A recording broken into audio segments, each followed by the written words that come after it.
Actu Debout, prenez votre temps et abonnez-vous à la chaîne, cela nous aide beaucoup et nous encourage à continuer à faire du bon contenu. Si vous aimez la vidéo, DONNEZNOUS un pouce en l'aimant, merci et profitez du reste de la vidéo. A fini par être, comment on appelle, comme un petit, de tourner la veste, de travailler avec Ibrahima Traoré indirectement, de lui dire que bon, maintenant je vais travailler avec toi, il aura ceci, cela. L'extradition d'Amiba, au fait, c'est aujourd'hui que les gens entendent parler de cela. Mais moi, dans mes premières émissions, j'avais dit cela, tout ce qui allait se passer. Claudine Marté, sa destination. C'était un briefing. Maintenant, Damiba... C'était début décembre. Oui, moi j'ai parlé de tout ça. Maintenant, Damiba, c'est maintenant que les gens sont en train de parler des choses. Là. Donc, Damiba était déboussolé. Il a fini par comprendre que, mais, il n'a plus la carte en main. Ses appels téléphoniques avec Fort ne marchent plus. Quand il a besoin de Fort, il dit sa commission, on s'en va transmettre à Fort. Donc, il a fini par voir que... Et vous allez apprendre qu'il y a eu des coups d'État qui ont été préparés. Bien avant ceci qui vient de se passer il y a 2 semaines de cela, il y avait 2 coups d'État. On avait cité que le Togo, on avait averti le Burkina, tout cela. C'était des plans de Fort et Sozina Nyasingbe. D'un coup d'État, lui-même, il a préparé un coup d'État avec Damiba contre le président Ibrahima Traoré. Il y a des choses parce que n'oubliez pas que des terroristes vivent sur la terre togolaise aujourd'hui. Parce que vous savez, avec Nana Akufo-Addo, quand il était là, il y avait des terroristes qui occupaient le nord du Ghana. Mais quand le nouveau président est arrivé, il a foutu tous ces gens au dehors. Donc, ces gens aujourd'hui sont au Togo, font l'ordre des terroristes au Togo. C'est pas moi qui le dis. Et j'en suis, mais ça, c'est des trucs confirmés par toutes les services de renseignement internationaux. Pour protéger son pouvoir. Fort et Sozina Nyasingbe, qu'est-ce qu'il fait? Donc, Damiba a fini par comprendre que la carte n'est plus entre ses mains. Il appelle Alassane Dramane Ouattara. Alassane Dramane Ouattara aussi a fini par voir que les choses sont en train de changer de camp. Et que se passe-t-il? Damiba a fini par demander qu'il veut quitter le Togo. Il veut quitter le Togo. Mais quitter le Togo pour aller où? Damiba a de très bons contacts avec le président béninois. Je vais parler de Patrice Talon. Ils ont de très bons liens. Voilà. Et il a négocié. Fort Nyasingbe a fini par voir que bon, si ce gars part là-bas, donc qu'est-ce qui va se passer? Il ne saura pas se contrôler bien. Donc il faudra prendre du temps. Et on le regarde encore, on le rassure un peu. Et bête qu'il est, lui aussi, il est toujours entré dans le jeu de Fort et Sozina Nyasingbe. Fort Nyasingbe l'a bien fait un lavage de cerveau. Les choses se sont bien passées. Et tout dernièrement, Fort, pour ne pas que le gouvernement burkinabé soit au courant du jeu rocambolesque qu'il attend de jouer, comme l'État burkinabé, malien, et y compris du Niger, je vais parler en grosso modo de l'AES, fort, et c'est parce que les services de renseignement burkinabé sont bien au courant que le Togo loge des terroristes. Je le dis et je le répète, le gouvernement, à travers ses services de renseignement de la sous-région, sont tous au courant que le Togo loge des terroristes sur son terrain. Et Paul-Henri Damiba Sandaogo a eu à faire une complicité avec Fort et Sozina Nyasingbe d'organiser des coups d'État sur le sol togolais contre l'État burkinabé, qui n'a pas échoué, qui a échoué. Maintenant, après l'échec, Fort et Sozina Nyasingbe, pour ne pas que son image soit salie de tout, que faut-il faire? Il faut changer la donne du jeu. Et il change la donne du jeu en travaillant étroitement, directement avec Ibrahima Traoré. Alors, Ibrahima Traoré, qu'est-ce qui se passe? Il finit par être convaincu de la prétendue honnêteté de Fort et Sozina Nyasingbe, de jouer maintenant à jeu ouvert, d'accepter de faire certaines choses. Lors du Burkina Faso, qui vit en Côte d'Ivoire, ne peut plus revenir au Togo comme Fort le veut, Alassane Dramane Ouattara a abandonné son fiole, Fort et Sozina Nyasingbe, qui est le fiole aussi de Alassane Dramane Ouattara, n'est plus un bon élève à enseigner, à éduquer, change sa veste, il est dans un panorama politique. Que faut-il faire? Le gars ne pèse plus. J'ai l'habitude de le dire, les États n'ont pas d'amis, elles n'ont que des intérêts. Et c'est ce qui s'est passé avec Damiba.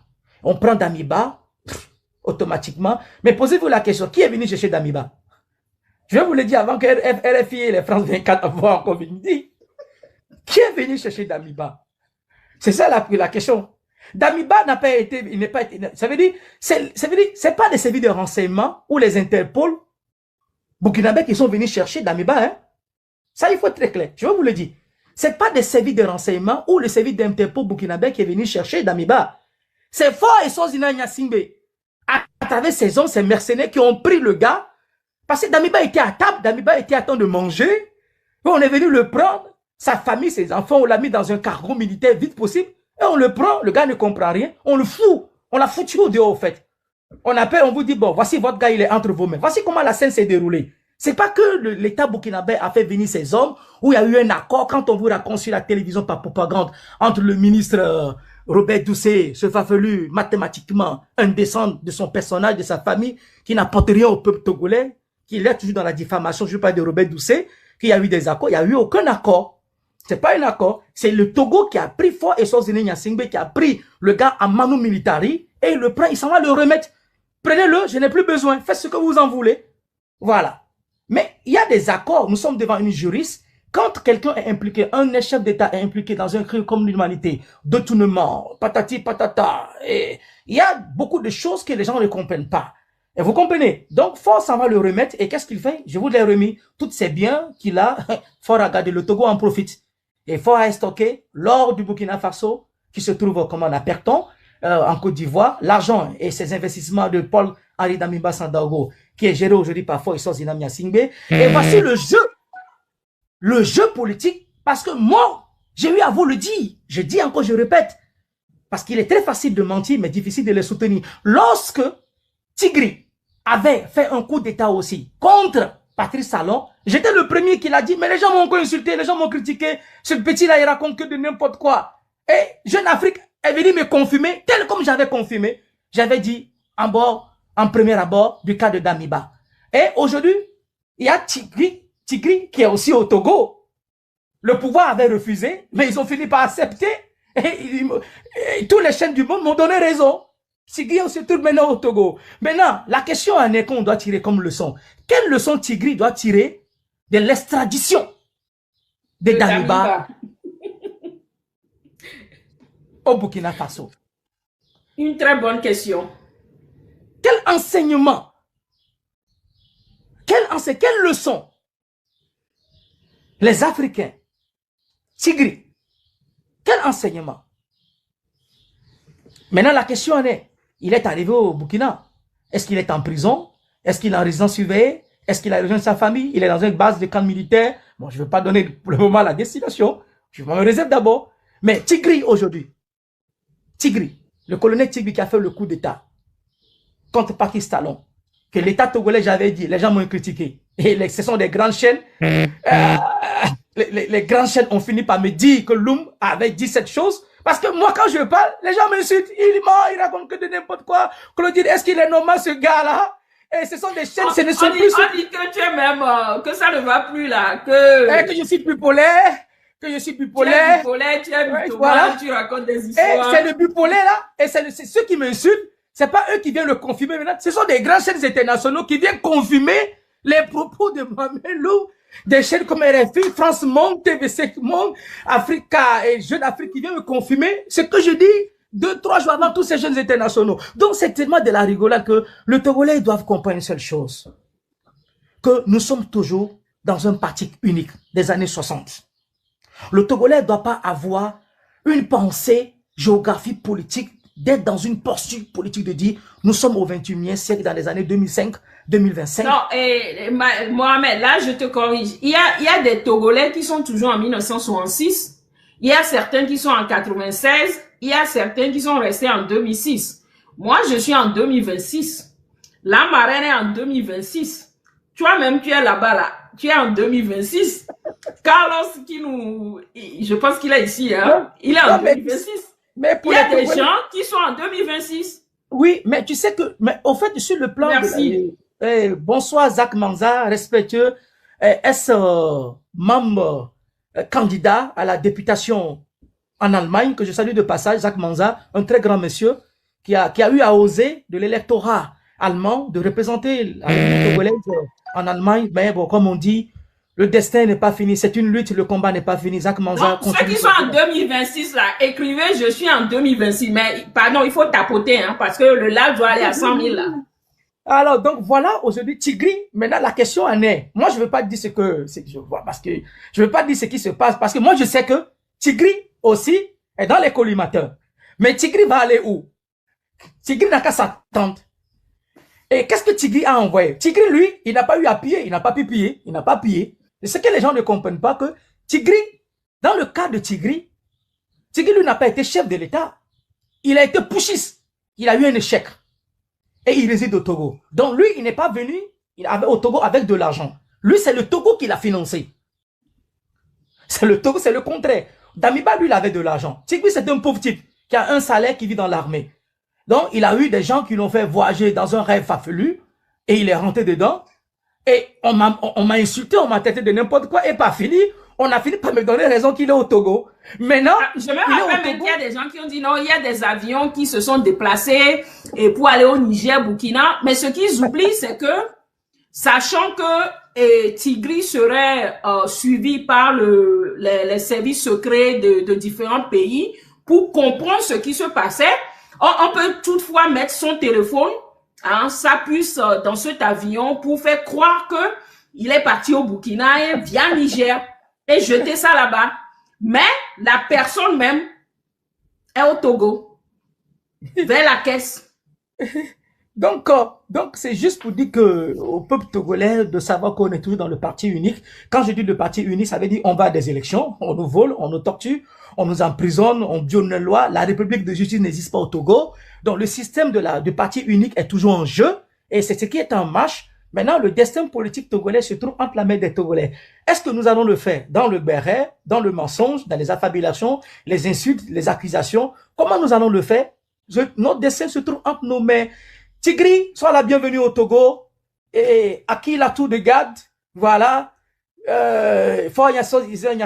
Continue de stocker. Maintenant, je vais vous dire, pour chuter, pour donner la parole à ma reine, le problématique est que, comme je viens de vous le dire, Damiba, lui, il avait de l'argent.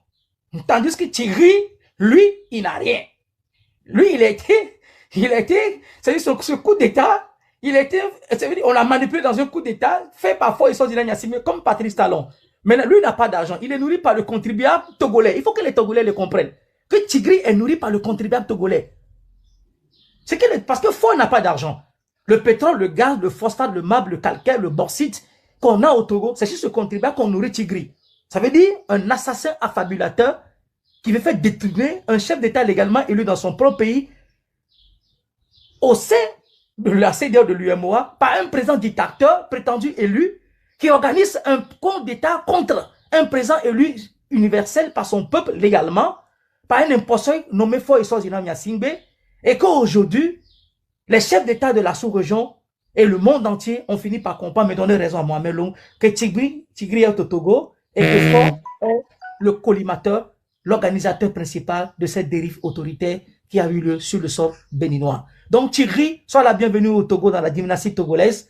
À qui le tout? Comment ça va se passer? Nous allons laisser ceux qui ont d'autres paroles à dire. On a beaucoup de choses à dire, mais j'aimerais aussi dire il y a depuis 2 mois, il y a une opération qui est mise en place entre 2 républiques, entre le Rwanda et le Togo. Je vais parler aux Togolais. Je vais vous dire quelque chose à vous les Togolais, mes chers hommes togolaises.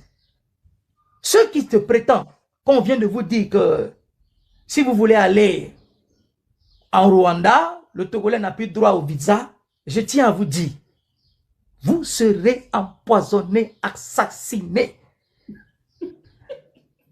Le Rwanda est plus pire, 10 000 fois. Ça veut dire, la même posture politique qui existe au Togo, c'est cette même posture politique qui existe en Rwanda. Ça veut dire, être en Rwanda ne veut pas dire que vous êtes en une diaspora libre. Hein. Faites très attention. Faites très attention de ce piège. C'est un cadeau empoisonné que Faure vous est tendu en collaboration avec le ministre des Affaires étrangères rwandais, plus précisément Paul Kagame, de trouver une conclusion pour vous pousser à l'exil Eldorado, qu'on pas vous assassiner. Soyez prudents et faites très attention. Donc, Mohamed Loum, tu veux me dire que dans mes prochains voyages, je ne dois pas aller au Rwanda. Quand on m'avait invité au Rwanda, je ne dois pas m'y mettre. C'est ça? Ah ouais. Mais si tu parles, vous êtes Togolais américain, donc vous avez une institution qui vous représente. Mais pardonnez-moi pour le thème, pour le pauvre Togolais qui veut s'aventurer compte tenu de la souffrance, vendre tout ce qu'il a comme de bien. Et parce qu'on nous montre seulement le paysage positif de la République rwandaise. Il faut que les les Togolais puissent documenter un peu le pays de le Rwanda. C'est un taudis d'un pays militaire. Hein. On abat comme au Togo, on assassine comme au Togo. Je ne dis pas aux Togolais de parler en Rwanda, mais il y a la forme. Bon, aux Togolais, avec un passeport togolais, quand même, ils doivent faire attention, très attention. Même avec d'autres passeports français, passeports américains, il faut utiliser sa prudence, ou du moins ça. D'ailleurs, même nous, avec passeport américain, c'est compliqué. Oui, je pense que je vais m'arrêter là, il y a la marraine qui est là. Et on va essayer de discuter aussi du prétendu, parce qu'il y avait des chaînes homosexuelles, que je vais les appeler togolais, qui ont eu à faire la propagande que Faure était nommé comme médiateur aussi, dans le Grand Lac entre le Rwanda et le Congo. Et ce qui a fait que Faure Gnassingbé est retourné au Togo. Je pense que dans les nouvelles émissions, on va décrypter. On va en parler, les coulisses. Et pour faire dire aux gens que je vous disais tout à l'heure que le cas de Damiba, il y a eu 62 personnes qui sont déplacées lors de son coup d'État il y a 2 ans de cela au Togo. Et il y a des Togolais qui sont, le passeport togolais diplomatique, qui sont détenus par des Burkinabés. J'ai dit, je pèse bien mes mots, qui vivent aux États-Unis à travers le monde. Ce ne sont pas des Togolais. Des militaires burkinabés qui ont essayé un coup d'état de décivilisation, qui n'ont pas marché, qui résidaient au Togo. Maintenant, Faure, elle les a pris. Et je tiens à vous le dire, hein. Est-ce que vous savez que Damiba a un passeport togolais? Il a été naturalisé. Ils ne le savent pas. Ouais, les gens le savent. De la même façon que l'autre, celui qui l'avait destitué. Oui, mais non, mais pas lui. Tu veux parler de comparer. Quand il est arrivé à Abidjan, il est devenu ivoirien. Il est devenu ivoirien. Ouais. Il y a Kaboré, sa femme est togolaise. Lui aussi, il a le passeport togolais. Ouais, lui, ça c'est normal parce qu'il a une femme togolaise, il y a des procédures. Moi, j'ai une nouvelle pour vous. Merci à Mohamed. Ceux qui sont venus avec ce passeport burkinabé, c'est-à-dire, désolé, ces burkinabés qui sont venus au Togo, ils ont eu un passeport togolais et ils se sont réfugiés aux États-Unis, à Londres, oui, en France, voilà. En France et tout. Bientôt, on va les retourner dans leur pays, le Togo. Non, mais non, faut pas, c'est pas qu'une question de retourner. Si tu dis retourner, tu n'as rien dit. Il y a une commission d'enquête